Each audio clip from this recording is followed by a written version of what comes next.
যৌতুক চায়, টাকা পয়সা চায়, এই কারণে আমরা তো গরিব, তাই যৌতুক দিতে পারি না।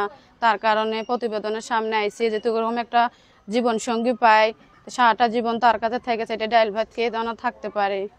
এলাকার ভিতরে কি কোনো একটা ছেলেও ভালো পান নাই যে এরকম আপনাকে মানে জীবন সঙ্গী করে নিবে, ভালো দেখে শুনে নিতে পারবেন? প্রতিবেদনে তো আপনার কথার মাধ্যমে, তারপরে দেখে শুনে তো পরের ব্যাপার, আপনার প্রতিবেদন ফোনের মাধ্যমে আপনারা আগে জানতে হবে, তাহলে তার চাইতে এলাকার ভিতরে ভালো না?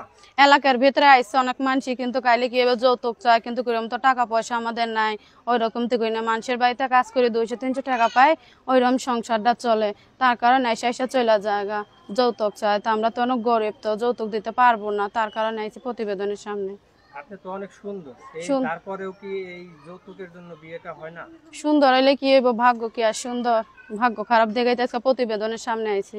আপনি বললেন যে 200-300 টাকা যে কাজ করেন, আপনি কি কাজ করেন?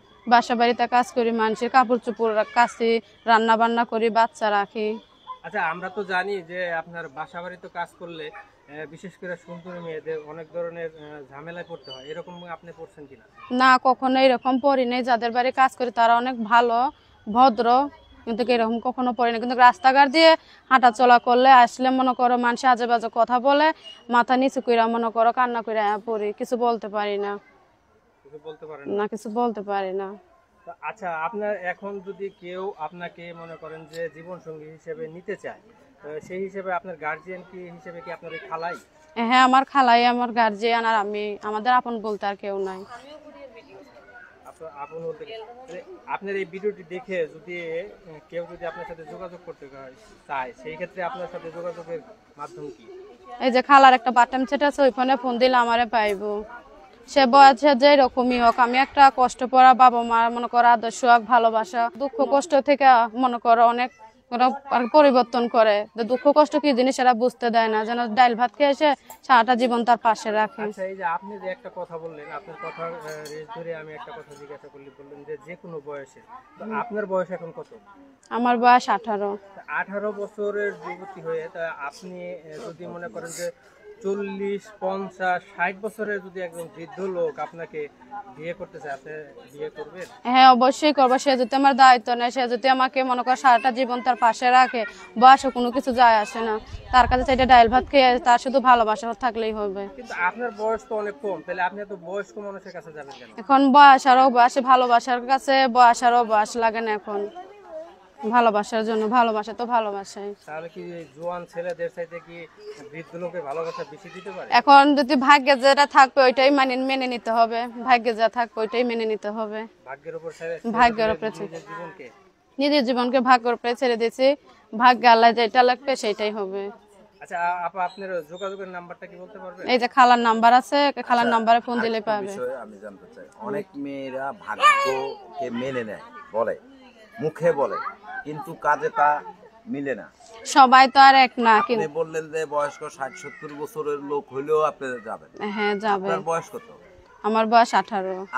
হ্যাঁ। আপনি 18 বছরের একটা মেয়ে একজন 60 বছরের বৃদ্ধর কাছে কি পাবে? সে যদি আমাকে খাওয়াই পরিয়ে রাখতে পারে, ভালোবাসা দিয়ে রাখতে পারে, আমার কাছে এটাই অনেক, যে আমাকে সারাটা জীবন যেন তার পাশে রাখে। এই যুগের মেয়েরা কেন বয়স্ক লোক খোঁজে? তো অনেক অভাব পেরে, অনেক কষ্ট পেরে, গরিব দেখে মনে করো, তাই মনে করো যৌতুক চায়। তো আমার ভাগ্য যেটা হবে সেটাই আমার কাছে অনেক। এখন কি আপনি মনে করেন যে বয়স্ক লোকের কাছে আপনার সুখ হবে? সেন সুখ দুঃখ এটা ভাগ্য, সুখ হইলেও থাকতে হবে, দুঃখ হইলেও থাকতে হবে। আচ্ছা, অনেকে বলে যে এই কথাগুলো মানুষ বলে প্রতারণা করার জন্য, টাকা পয়সা হাতিয়ে খাওয়ার জন্য। আসলে কি বিষয়টা কি তা কিনা? সবাই তো আর এক না, সবাই তো এক না। তো ওই বুঝে হতো তাহলে পৃথিবীটা এখন ধ্বংস হয়ে যেত, যদি এরকম খারাপ মানুষ থাকতো। হয়তো আছে কিছু কিছু মানুষ আছে এরকম, হয়তো বা করছে, তার কারণে হয়তো বা আপনাদের কাছে বলছে, কিন্তু সবাই তো আর এক না। আচ্ছা, তো দর্শক আপনারা শুনলেন এই বোনটির কথা। যদি আপনাদের ভালো লাগে তাহলে তার সাথে সরাসরি যোগাযোগ করবেন, আমরা তার ফোন নাম্বার দিয়ে দেব ভিডিওতে। তো আসলে আপনার সাথে যোগাযোগের ব্যবস্থাটা কি, সেই ব্যবস্থাটা একটু বলেন। আমি দর্শকদের কাছে একটাই কথা বলবো। দর্শক, আমরা ফোন নাম্বারটি বলে দিচ্ছি ওনার। আপনারা যেখানে আছেন ওনাকে আপনাদের নিজ দায়িত্বে সহযোগিতা করবেন। বিয়ে শাদীর বিষয়টা একদম সম্পূর্ণ আপনাদের নিজ দায়িত্বে। আপনারা দায়িত্ব নিয়ে বিয়ে শাদী করবেন না কি করবেন সেটা হলো আপনাদের বিষয়, কিন্তু ইউটিউব কর্তৃপক্ষ এই ধরনের কোনো দায়িত্ব নেয় না। আমরা ফোন নম্বর সোহানা আমার নাম। সোহানা, হুম। আপনার আর দর্শকের উদ্দেশ্যে আর কিছু বলার আছে হ্যাঁ কিনা?